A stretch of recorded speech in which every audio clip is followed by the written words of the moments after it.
conception class, not in the order of the book of the Nefesh HaChaim that we are supposed to start the second part of it.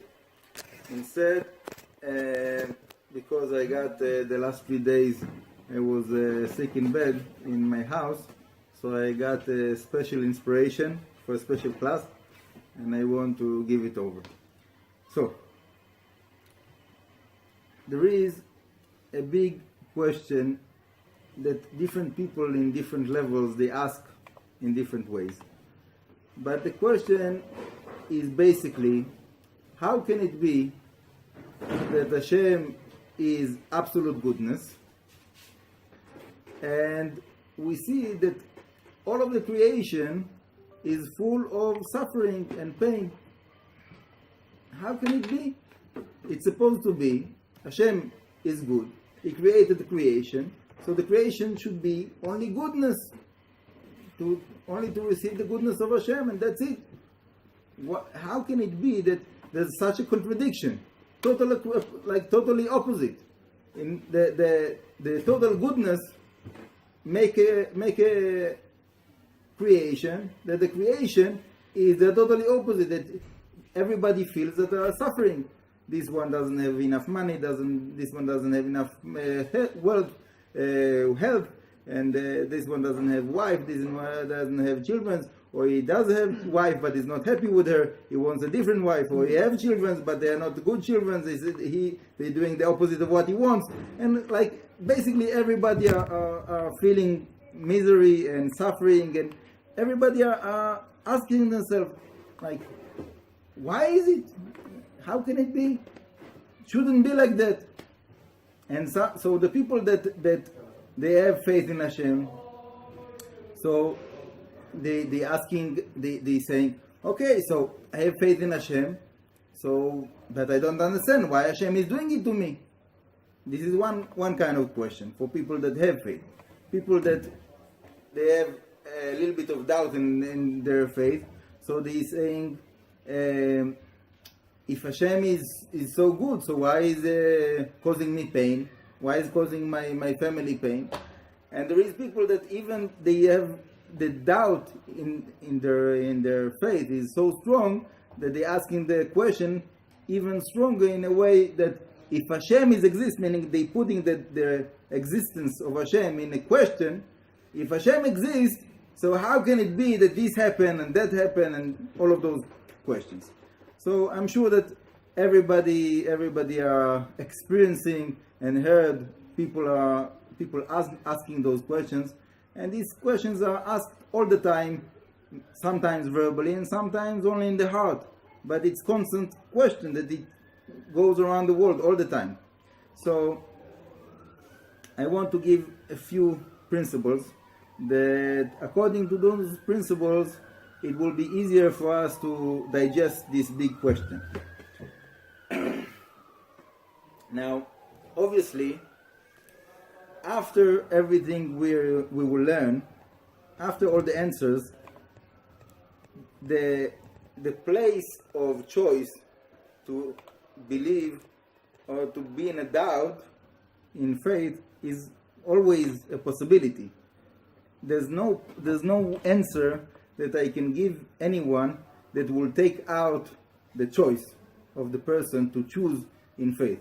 So with all of the answers, the final step of is the personal choice of a person to choose faith.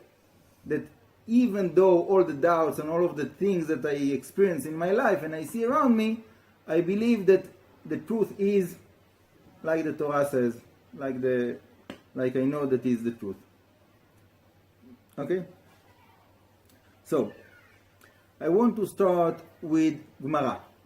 The Gemara is saying, Lama nivreu imahot akarot? Why the mothers, Sarah, Rivka, Rachel, Leah, except of Leah actually, but Sarah, Rivka, Rachel, they were not able to bring children. So why is it that the mothers of Am Yisrael, that was the purpose of their creation, to be the mothers of Am Yisrael. And they were created with no ability to bring children to the world. How can it be? You make a car and there's no wheels, there's no engine. Like the main part of the purpose is not there. So how can it be? So the answer of the Gemara is שהקדוש ברוך הוא מתאווה לתפילתן של צדיקים. Hashem have desire for the prayer of the tzaddikim. Okay, this is the answer of the Gemara. So, okay, very good, very nice answer. But how far can it go? Meaning, we see, for example, by Rachel Imeni. She was in such pain because she was not able to bring children. She told Yaakov Avinu, she told him, Hava li banim v'im ain meta anochi. If I will not have children, I will die. She got to such a level of like despair and like almost giving up of life.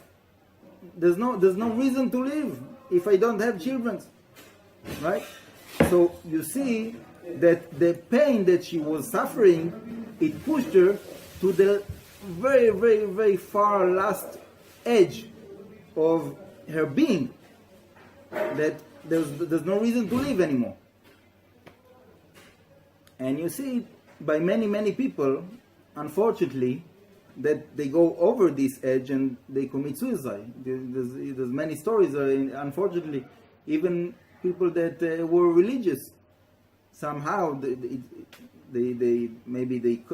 lost their faith, they kept on the custom, and they play as long as they could, and then they lost it.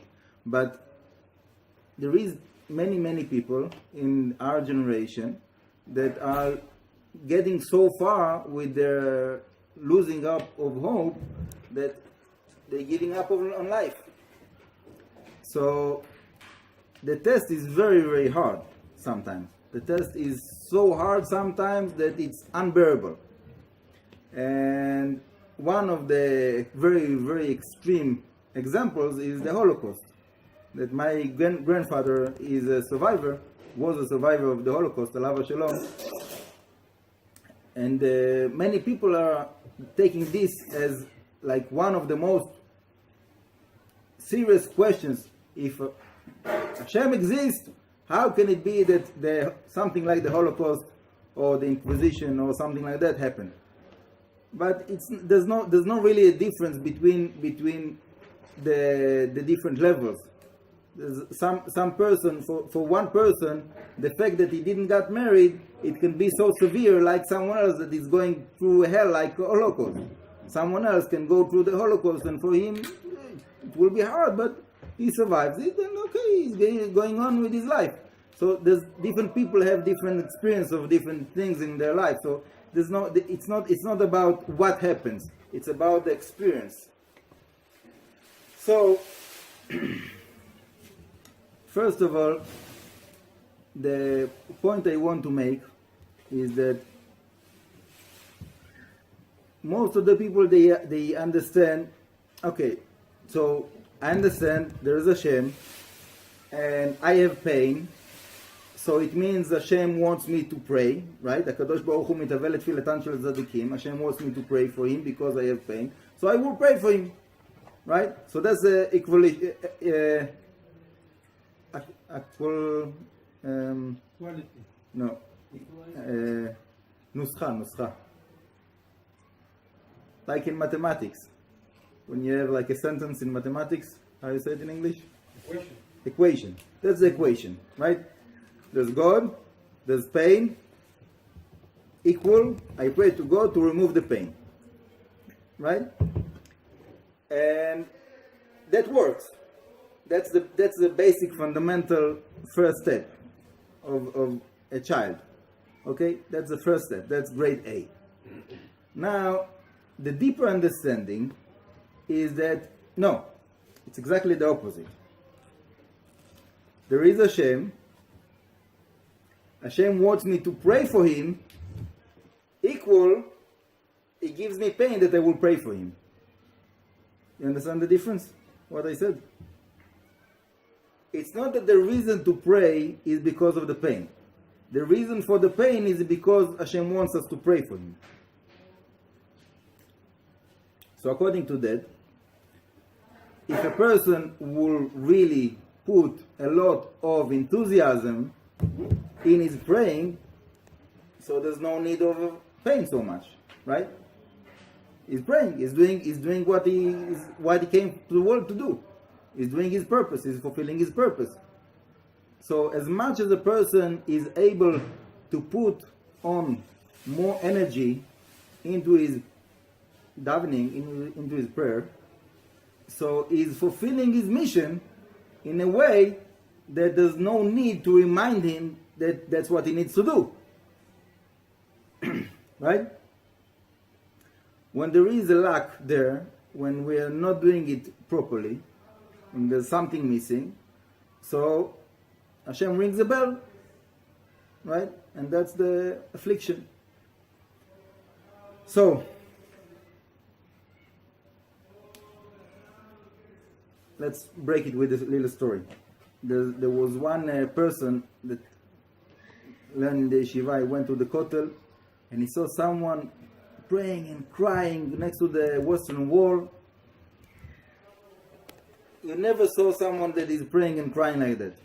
He was sure that's it. This person, something severe happened in his life. He needs his salvation so badly. So he wanted to know, maybe he can help something. So after the person stepped a little bit off the kotel, so he asked him, like, what happened to you? Maybe I can help you? He said, no, Baruch Hashem, everything is okay. I said, what? How? Like, you're praying like that and everything is okay? Well, like, so he said, okay, I tell you the story. About a few years ago, one of my children, he had a very, very severe sickness, and he was about to die. And I came to the kotel and I was praying and crying and praying and crying and screaming to Hashem to save my child, and Baruch Hashem, Hashem did a miracle to me, and the child was saved. So then I understood this way of what's the purpose of life, that Hashem wants me to pray to him. So I said, okay, Hashem, if that's what you want, so I will come every week to the kotel and I will pray in this way, like this, with all of the energy, with all of the tears, and then I don't need any of my children to get sick like that again. And that's what he does. Every week he's coming to the kotel and he's praying and crying and praying and crying for at least 1 hour in front of the western wall. And he said, it worked. All of the children kept on healthy, Baruch Hashem. Okay? So that's one example that I want to give to this principle. Now, I want to get it one step forward. Okay? What I told you now was the stage B, class B. Okay, now we're going to the next one. A little bit more advanced. One time I had in my yeshiva coming someone, and he had everything here. He thought that he had everything except of shidduch. Okay, whatever. I won't get into details. He thought he had everything, but he needs shidduch. So he wants me to pray for him shidduch, when he's praying for himself for shidduch. And I told him, why are you praying only for yourself? Pray also for others. And he looked at me and he said, why should I pray for others? I feel my pain. That's what I need. I pray for myself. And I understood that there is something very, very basic missing in the relationship of this person to the rest of Am Yisrael. And I want to get into this subject now. That Chazal is saying to us very, very exact description how to pray. Okay?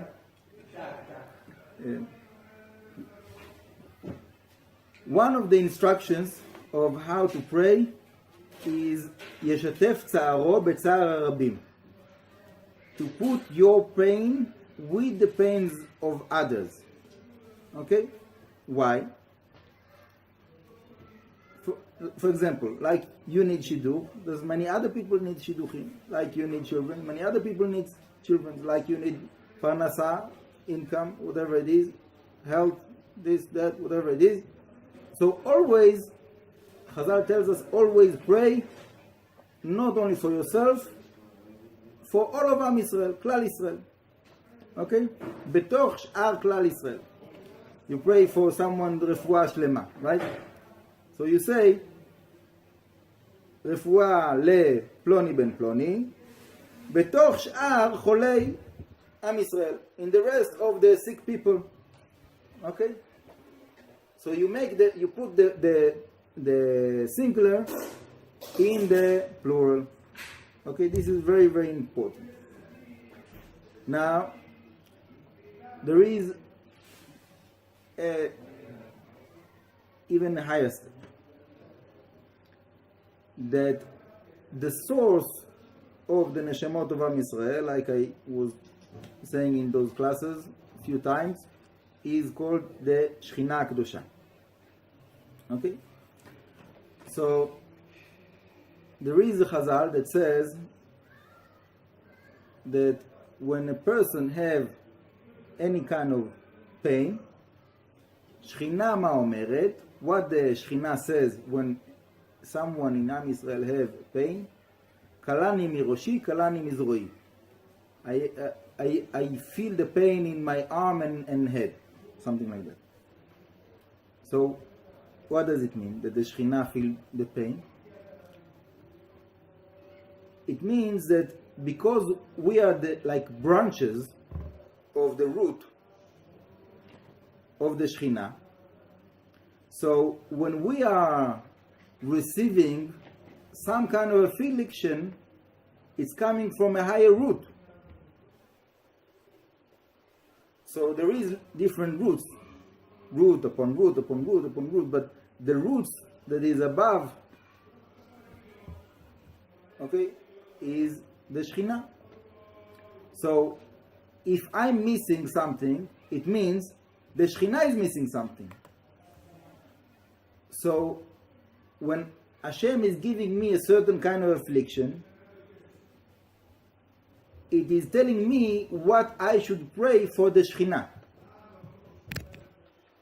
It's a message for me what I should pray for the Shechina. So, for example, now I have pain in my leg. So Hashem is telling me I have to have kavanah in the bracha of refaenu, right? The bracha of healing. So, what kavanah I put when I say refaenu Hashem v'nerafe osheenu v'nivasha? What do I mean when I say those words? I say, I have pain in my leg, please heal me. Okay, that's great. I mean to say, there is many sick people in Am Yisrael, bring healness and heal all of them, cure all of them. Okay, that's good, that's level B. Or do I want to say, Hashem, I know that all of the sickness and all of the pain that I have and all of the people in Am Yisrael have, it's only a reflection of something higher. And I want you to bring the cure to the source of everything, which is the Shechina Kedosha. And then from there, it will come down also for this world, to the physical world. Okay? And this is the higher level of praying. The understanding that all of what we have, in other words, what we don't have, what we're missing, what we are praying for, all of that is things that Hashem made them, that we will remember to pray for them because they are missing in the upper world, in the spiritual world. And if we will not pray for them in this world, they will not be fulfilled in the upper world. We have the responsibility not only for ourselves, we have the responsibility for all of our surrounding, all of the creation, and not only the physical creation, also the spiritual worlds that are above us, right? Like we were learning in Lank in the first part of Nefesh HaChaim. We have the different levels of our Nefesh, Ruach, Neshama in all of those worlds. So when we are praying here in our physical body, we are praying also in the different spiritual worlds, in the different levels, according to the different levels of our Nefesh, Ruach, Neshama, and it gets to the highest of the highest. And in each one of them, obviously, it has a different meaning. Okay, so we don't really understand what does it mean that the Shekhinah Kedosha needs refuah, needs healing. What does it mean? We don't know. We don't really understand what is the nature, or I don't know how to say that even, of the Shekhinah Kedosha. We have a certain understanding in the concept, but so the only way that we can refer to that is according to our physical understanding. But from the physical understanding, that should connect us to the upper, to the higher level of the spiritual. And then through the praying on the physical, yes, you need to have your intention also on your personal pain.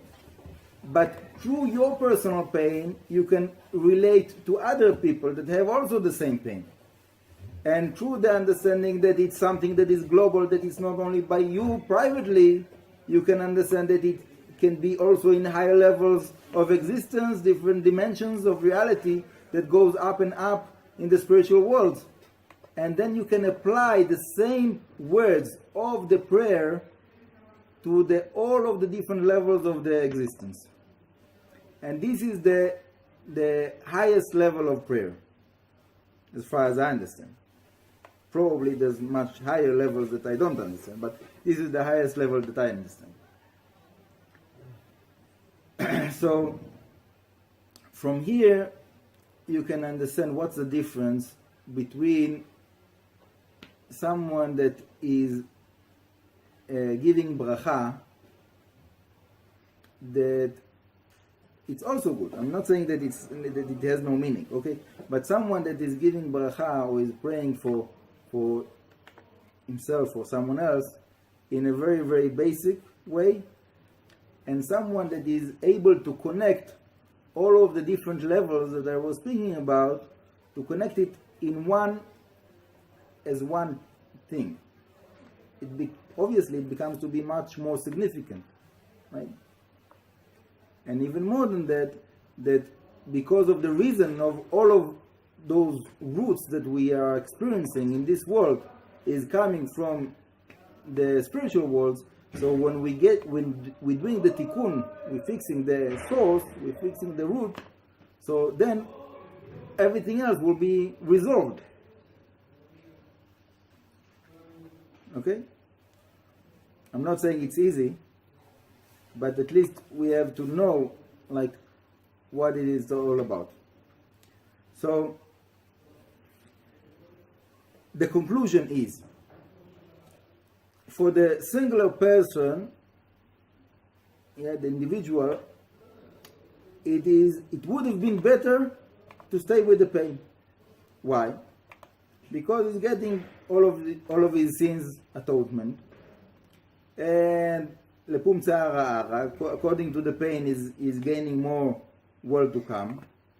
Whatever he's learning, whatever mitzvot he's doing, if he has pain with it, so it means more, it has more value, so he's gaining more. So for him personally, it should have been better not to pray and to stay with the pain. Okay? But Hashem is telling us, no, that's not what I want. I want you to pray for yourself to get rid of the pain. Why? Because like that, you get all of the different levels that I was speaking about. You can get to connect with the plural, you can connect with the higher world, and you can get tikkun, you can bring tikkun even to the level of the Shekhinah Kedusha. So really, we're not praying for ourselves according to that. Because for ourselves, it would have been better to stay with the pain. Right? And again, I'm saying it's very, very high level. What I'm saying now is very high level. Even someone that understands it, to apply that is almost impossible. But I know some tzaddikim that I heard from them that they didn't pray for their own good even one time when they pray. Sometimes they pray for other people, but they don't pray for themselves. I know people like that. According to this learning, it's not exactly the right thing, but you should know that there is a reality like that. There is some tzaddikim, I know that that's what they do. I asked them and that's what they told me. Okay?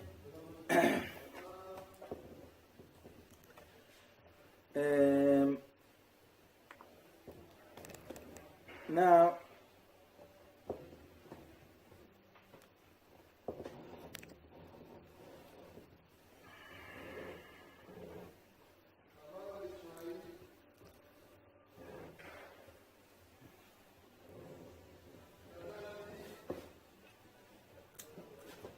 there's something very interesting that I want to finish with is that this Shabbat, because of the pain that I had, it was the first Shabbat in my life I didn't leave my house. I stayed in my house all of Shabbat. First time in my life. So, except of the pain that I had in my leg, I was also thinking about this point of there is many Jews in different places in the world that unfortunately they have nowhere to go. There's no Bet Knesset next to them. There's no Eruv. They cannot go anywhere. There's no Jews that they can visit. So they're staying in their house all of Shabbat.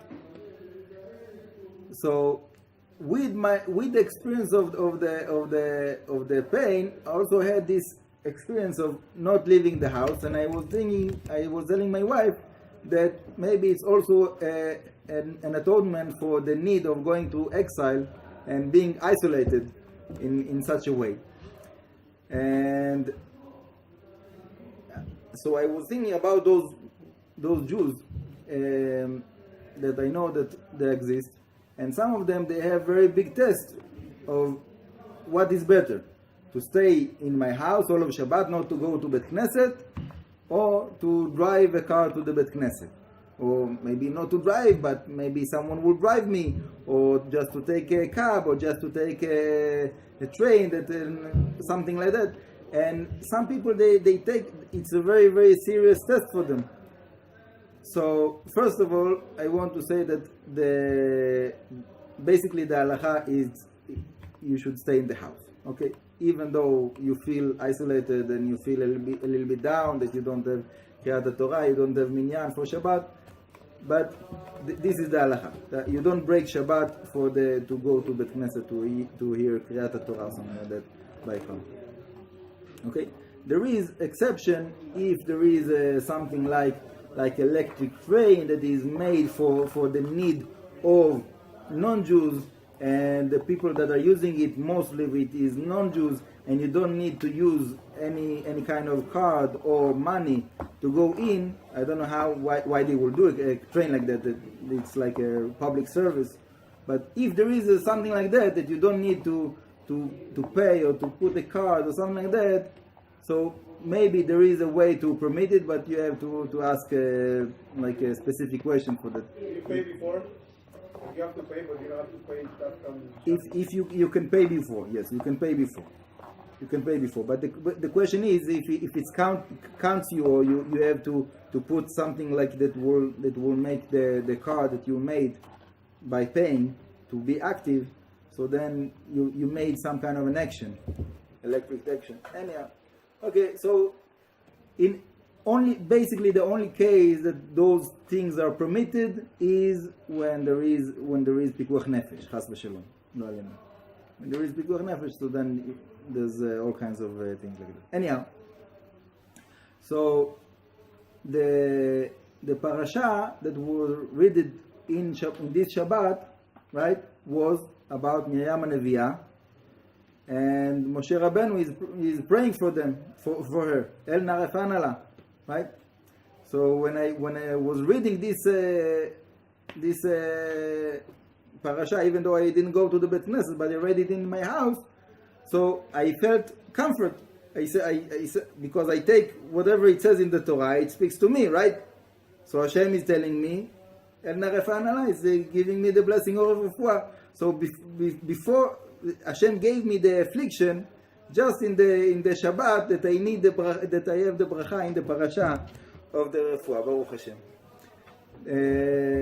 So I want to show you by that whenever you have affliction, chas v'shalom, I don't want anyone to have any affliction, but if chas v'shalom someone have any affliction in his life, so instead of complaining for on the whatever the affliction is, so try to look on the message of Hashem within that, and to see the mercy of Hashem within that. Okay, there is many things that I can tell you about myself, except of this one. That was just one example, but I'm saying that is an example that look on the situation, where it came and how it came, exactly in the right way, that you can get the cure, that you can get the person that will help you, and the situation that Hashem made around you, that it will be a comfort, that the pain will not be total, that it won't destroy you, chas v'shalom. And then in this way, you instead of that the pain will take you away from Hashem, you can use the pain and the affliction as a way to get closer to Hashem. Okay, and that really the bottom line. That is the bottom line. That the reason for all of that is because Hashem wants us to be close to Him, and the way that we can get closer to Him is only by affliction, that we are putting our heart together to get closer and closer to Hashem in our praying, to get the salvation, and then we gaining those levels of the prayer. Bezrat Hashem, I hope that all of us will get the highest levels of the connection with Hashem and praying to Hashem from the depth of our heart without affliction. Bezrat Hashem. Bracha v'atzlacha, and thank you very much.